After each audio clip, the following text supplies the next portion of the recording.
Medicare in the nursing home, skilled nursing facility. When will they pay for it? When will they not? Huge topic, frequent question. Let's go.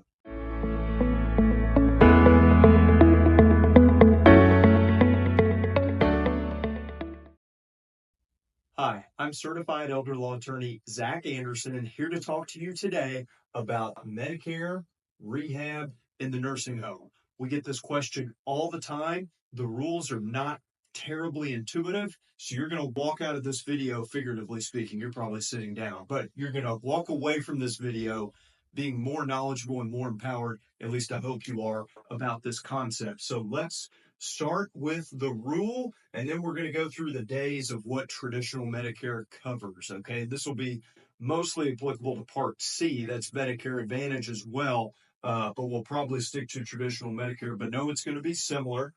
The rule is Medicare will cover a stay in a skilled nursing facility for rehabilitative type care that is not long-term care, that's not staying there for a long time. It's to rehab you, get back to living at home, get back to living your life, getting back to prior level of functioning, so to speak.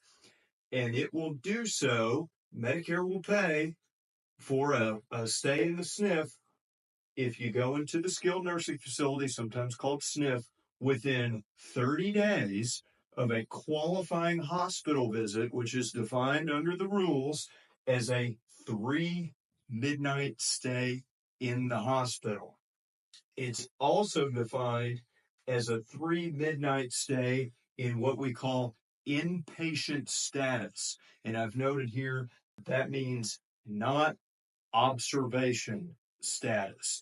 Now, the law has changed recently to give patients and their authorized representatives, like a spouse or child, sufficient notice for, hey, you're under observation status and you need to know your Medicare rights about that. And there's still some laws being worked up by the Congress. Unfortunately, Congress is preoccupied with other things generally, but we hope they get back to this important issue. But that's the rule.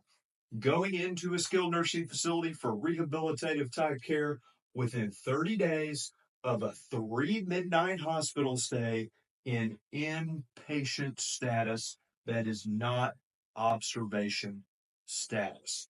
That's the big rule. Now let's talk about what specifically Medicare will pay for. Days 1 to 20 in the skilled rehab, the skilled nursing facility, following the 30-day rule like we talked about, they'll pay for days 1 through 20 in that facility, in that living community. Days 21 through 100, traditional Medicare will pay, but you get a copay. That copay is sizable. It's $204 a year in 2024. Now, most Medigap plans cover the copay that you have for days 21 through 100. I believe all of them cover at least half of your copay. Most of them cover all of it, at least as of 2024. Those are highly regulated by Congress. So days 21 through 100, if you're in traditional Medicare with no supplemental policy, no Medigap policy, you're going to have a copay of $204 a day. That's pretty significant. I don't have to tell you that. But if you have Medigap or Part C, there's a good chance some of days 21 through 100's copay will be covered, and there's a decent chance, depending on your plan, it may very well cover all of it.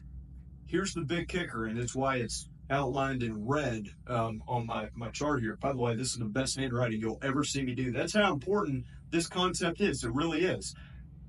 Day 101 and beyond, you're on your own. No more Medicare. The 3 ways you can pay for a skilled nursing facility stay, and these places they provide a high level of care. There's many great ones. None of them are cheap.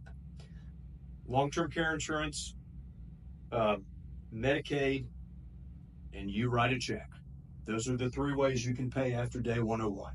Day 101, Medicare is off the board. Doesn't matter what supplement, Medigap, Part C, Medicare Advantage. Day 101, you're on your own. So I hope this lays out Medicare in the skilled nursing facility, also called a nursing home, Some of the rules are non-intuitive. We didn't talk about the 60-day spell of illness requirement for Medicare. I'm not going to get into that in this video, but this is kind of hard stuff, and this is not the way I prefer it done, but I'm not in Congress and never will be. So getting older is something that you should do with support from families, support from a good elder law attorney, his or her staff, team, things like that. This is a big rule, and I hope now you've mastered it.